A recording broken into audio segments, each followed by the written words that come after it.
lagi bersama saya, Setrio Muhammad Alif. Salam GG. Ini adalah pertemuan ke-14 bagian kedua.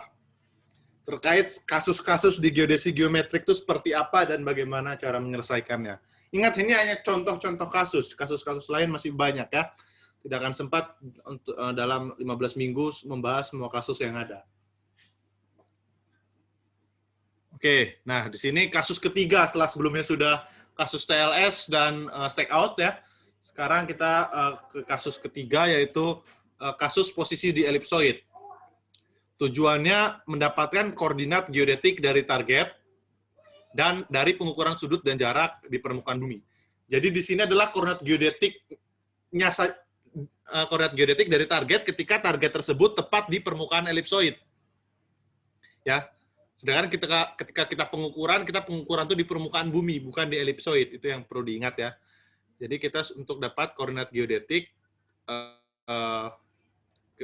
titik tersebut di permukaan elipsoid. Jadi seperti ini nih, mirip yang pertama, ada alat dan target dan ada pengukuran. Yang diketahui adalah koordinat geodetik di alat ya, lintang dan bujur, dan diukur jarak dan azimut dari alat ke target. Oke.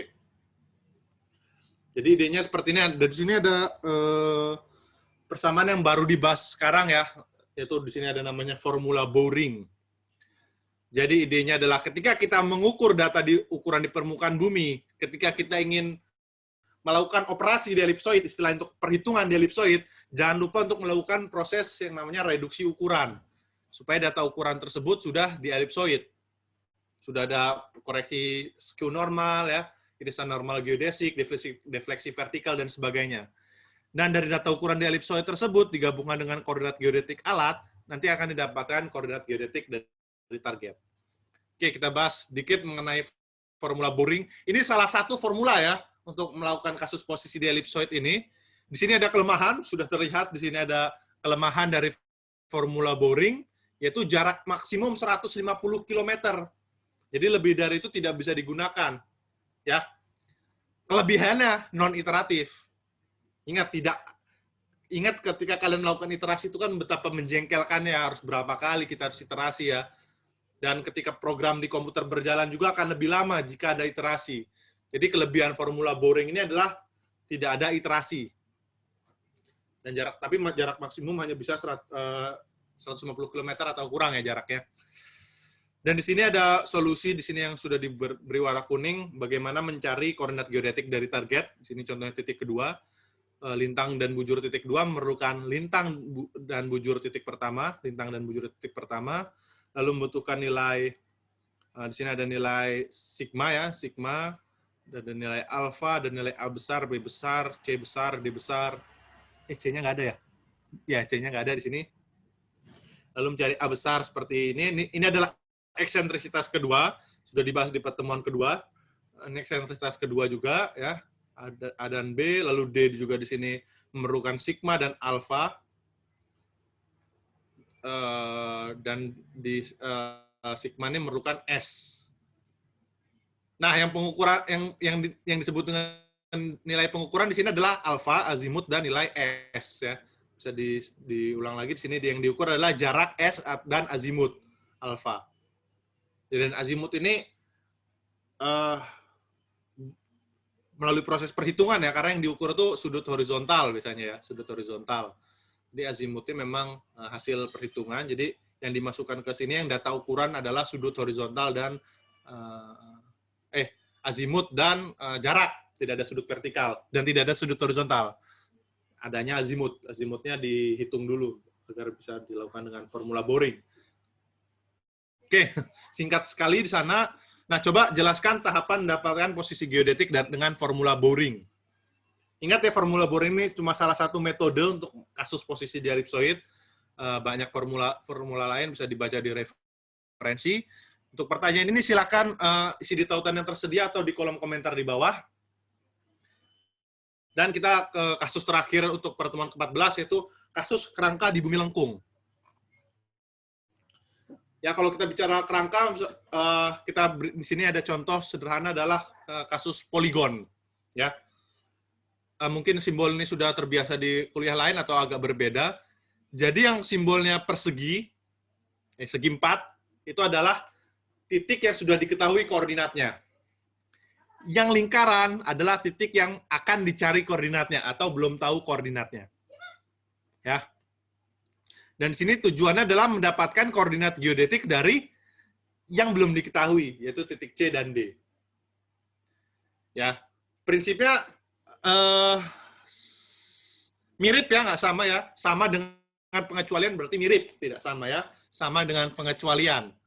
Jadi kalau contoh sederhana, kalau misalnya kalian ingat ya, bisa sambil dibaca, sambil nonton video ini baca kuliah pemetaan dasar, bahwa untuk mencari XC sama dengan XB ditambah DBC sin ya, sin alfa BC, di mana alfa BC-nya berkaitan dengan alfa AB.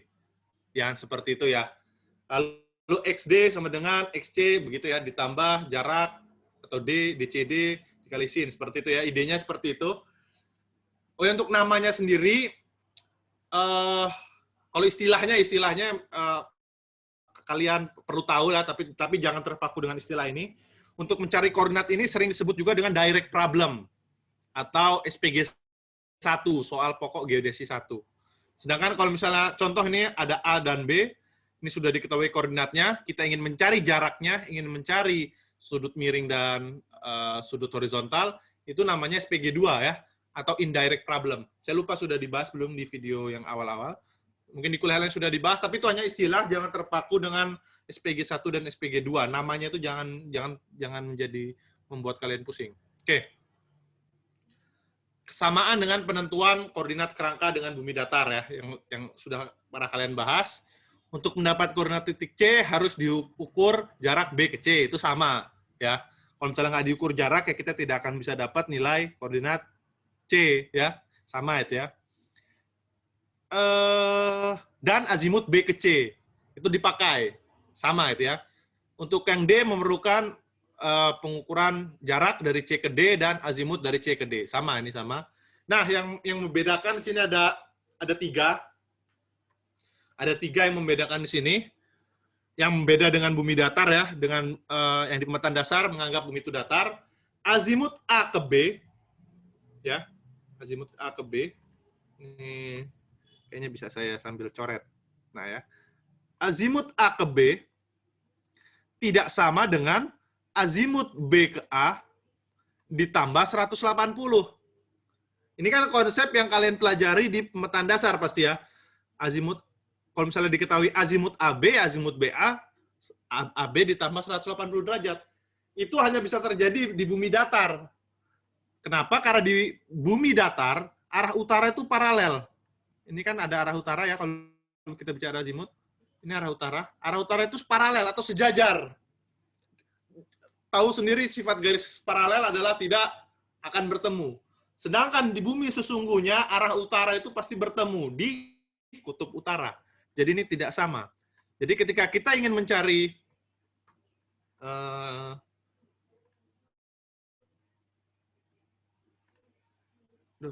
ketika kita ingin mencari azimut BC, jangan menggunakan azimut AB.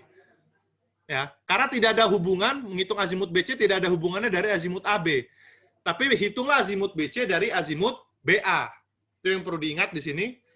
Lalu yang kedua, perhitungan azimut di bumi lengkung lebih rumit. Ya, karena memerlukan koordinat geosentrik dan toposentrik. Berbeda dengan di bumi datar, contoh azimut BA. Untuk mencari di bumi datar ya tinggal arkus tangan XA dikurang XB dibagi YA kurang YB, kan seperti itu ya. Sedangkan untuk azimut di bumi lengkung itu yang menggunakan yang di pertemuan ke-7.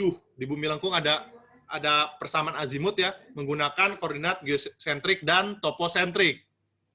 Lalu yang ketiga yang membedakan, besaran dan satuan dari koordinat tidak sama dengan besaran dan satuan dari pengukuran. Ketika kita ingin mencari lintang dan bujur, maka satuannya adalah derajat. Sedangkan ketika kita mengukur jarak, itu satuannya meter. Ya. Jadi itu yang perlu diperhatikan bahwa ada perbedaan di sana. Selebihnya sama. Yang akan cukup rumit adalah menghitung azimutnya. Dan jangan sekali-sekali menghitung menghitung azimut BC dari azimut AB.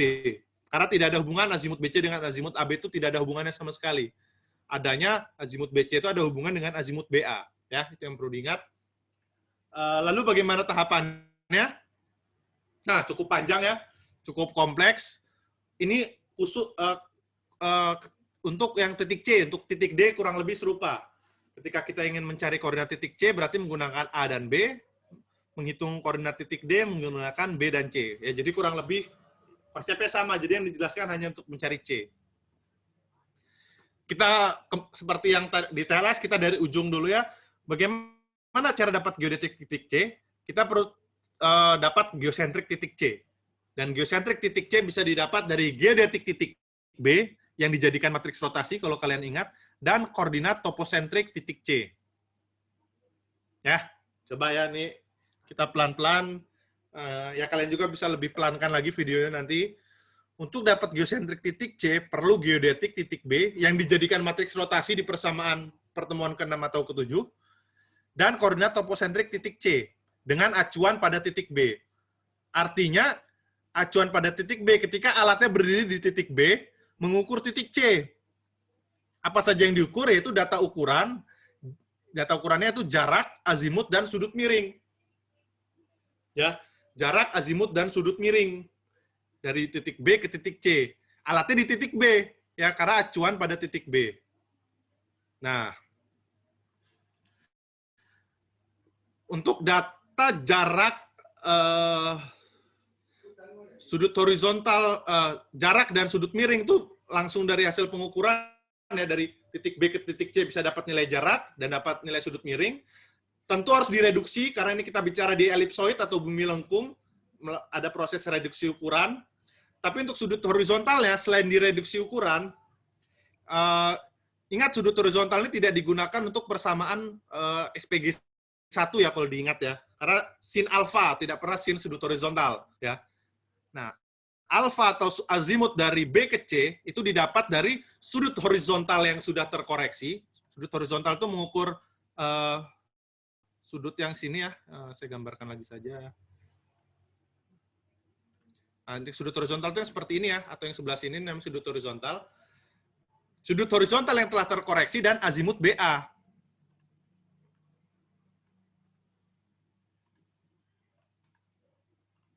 Oke, sorry. Mana tadi? Ya. Azimut BC didapat dari sudut horizontal yang telah tereduksi dan azimut BA. Jangan pakai azimut AB, tapi pakai azimut BA ya di sini ya. Bukan azimut B ke A. Nah,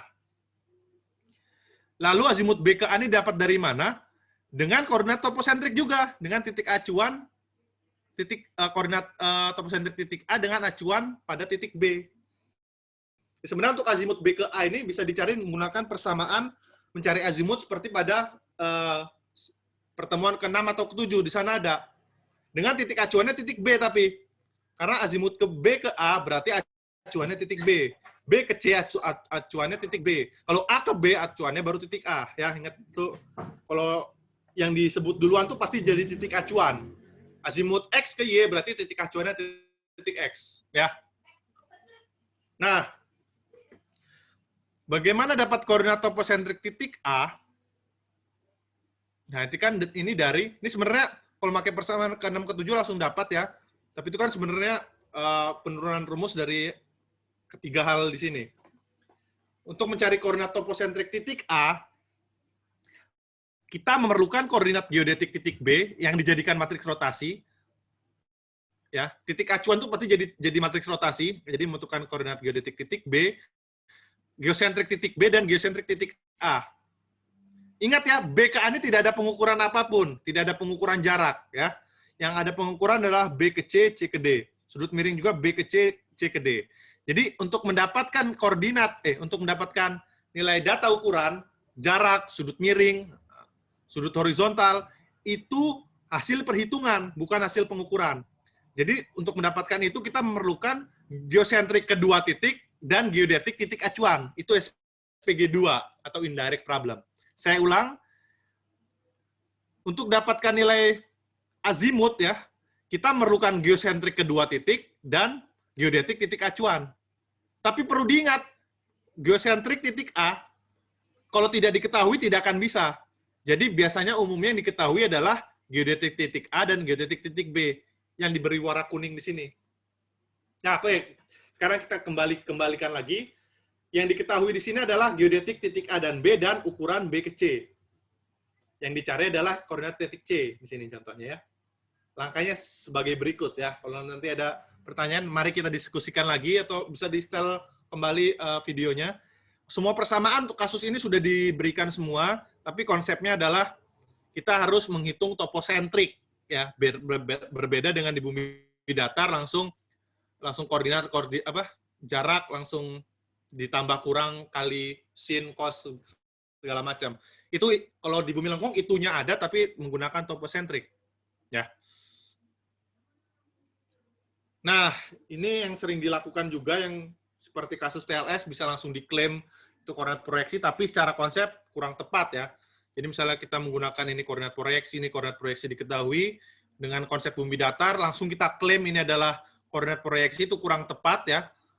Tapi bisa digunakan untuk mendekatan, dan ketika lingkup kecil itu selisihnya bisa diabaikan, ya itu perlu diingat lagi. Jadi ketika kita menggunakan ini koordinat proyeksi lalu tanpa proses yang tadi sudah dijelaskan dari pertemuan awal, itu bukan koordinat proyeksi, ya itu masih koordinat lokal, itu masih menganggap bumi adalah bidang datar. Lingkup kecil bisa diabaikan karena lingkup kecil bumi memang bisa dianggap datar, itu yang perlu diingat. Nah, ini cukup panjang ya. Untuk menjawab ini dan penjelasan tadi, silahkan isi di tautan yang tersedia atau kolom di bawah.